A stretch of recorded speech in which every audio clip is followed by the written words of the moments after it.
Alors, quelques exemples d'utilisation carrément sur cette photo. Et donc, je vais repasser en filtre fluidité.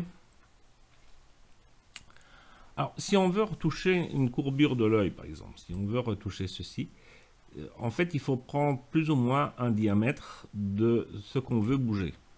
Donc, si c'est ça qu'on veut bouger, pensez toujours que si on a mis ceci, une densité, je vais peut-être me remettre ici, je n'étais pas sur le bon outil, donc je vais prendre celui-ci. Donc une pression vers une dizaine et une densité plus ou moins vers 50. Pensez que c'est toujours le milieu du cercle qui va bouger. Donc si on veut bouger un tout petit peu l'œil, c'est tout petit peu par petit peu qu'il faut le bouger. Donc n'essayez pas de faire de très grands mouvements. Si on trouve que par exemple ici c'est un peu trop, c'est ça qu'on va essayer de diminuer un petit peu ici. La même chose ici, on va refermer pour qu'il y ait un peu moins de blanc. Au contraire, donc pensez que c'est toujours le milieu du cercle qui bouge le plus. Hein. C'est important à savoir. Et donc le diamètre, vous prenez plus ou moins la même chose. Imaginons qu'ici, en plus, je veux rectifier un tout petit peu le nez. Même chose, plus ou moins le diamètre. Et on appuie un tout petit peu. Imaginons ensuite que je veuille retoucher les lèvres. Nous allons mettre un peu plus de lèvres ici, qu'elles soient un peu plus relevées ici et un peu plus vers le bas. Voilà. Peut-être un tout petit peu ici la courbure. Très difficile de faire quelque chose parce que la demoiselle est déjà tellement jolie que c'est pas. Donc pensez toujours à enlever la perçure, en remettre, et pensez que vous avez toujours la reconstruction que vous pouvez quand même rediminuer si vous trouvez que finalement vous avez été un peu trop fort. On peut rediminuer la quantité ici de tous les réglages qu'on a fait pour, je vais dire, parce que souvent on exagère et donc ça nous permet à la fin de remettre un 70-80%. Souvent c'est ce que je trouve que j'exagère dans les retouches que j'ai faites. Ok. Alors, ça ne paraît pas grand chose ce que j'ai fait, mais on peut prendre un avant et un après. Vous voyez que on a quand même corrigé des petits défauts. Ensuite, je vais prendre une autre photo pour un autre exemple. C'est une photo qui a été postée sur le forum. J'ai flouté le visage de l'enfant parce que c'est un enfant. Et je vais montrer quand même deux choses qui sont ici. Ce qui m'ennuie ici, c'est les plis sur le pantalon. Et donc, on va faire la même chose. Je suis passé ici. Je vais convertir en objet dynamique. Je prends le filtre et on y va dans fluidité. Je vais agrandir mon image et je vais prendre mon outil qui est ici. J'appuie sur Alt, je le diminue et je viens tout doucement ici essayer de diminuer mon pli qui est ici. Je vais diminuer l'autre, je vais augmenter un peu entre les deux. Allez, encore diminuer un petit peu.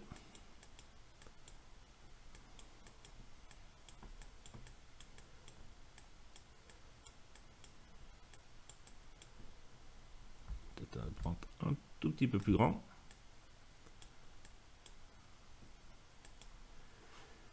On peut essayer de voir ce qu'arrondir va faire. Arrondir, c'est pas terrible. Donc je reviens en arrière, je prends mon filtre et je vais plutôt faire ça. Et prendre ici mon milieu ici. Peut-être un peu plus petit. Pour au contraire monter ma partie centrale. Si je prends l'outil arrondir,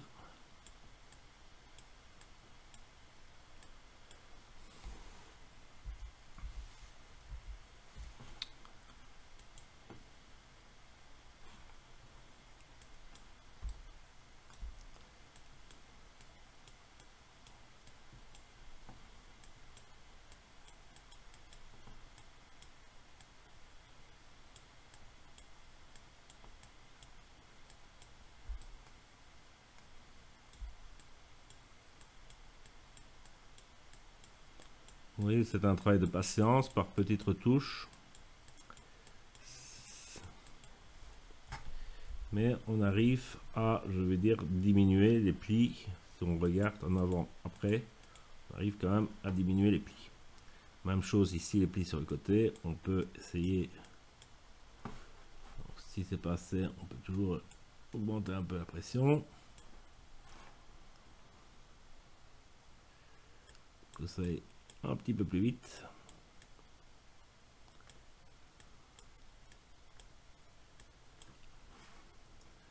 Donc on enlève un peu de pli. Peut-être enlever ici cette courbure que j'aime pas trop.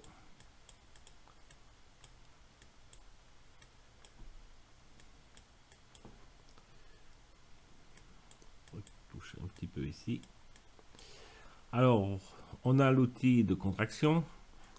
L'outil de contraction, ben, on va s'en servir aussi pour contracter le pli.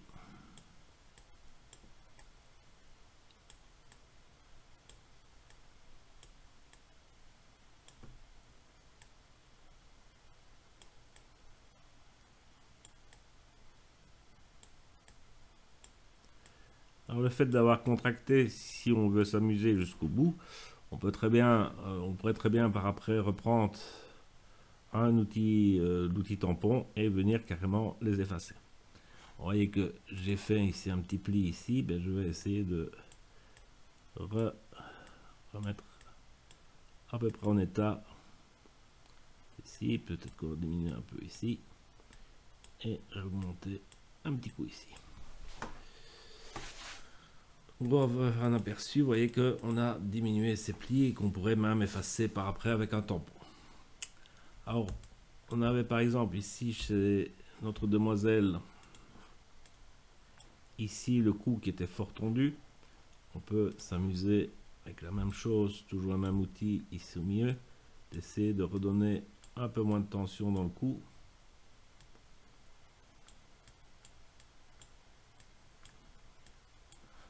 Voilà. Donc vous voyez que les retouches qu'on doit faire avec fluidité, c'est réellement des retouches qui sont absolument minimes. Mais donc ça permet de corriger des petites choses. On ne sait pas non plus on peut transformer carrément le modèle, mais c'est pas quelque chose que je conseille de faire. Donc si on regarde l'aperçu,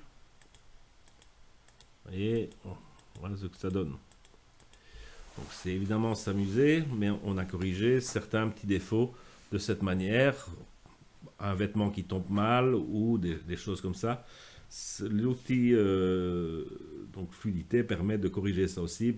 Ce n'est pas toujours pour amincir notre modèle. Ça peut par exemple être un coude qui est trop saillant ou quelque chose du genre aussi.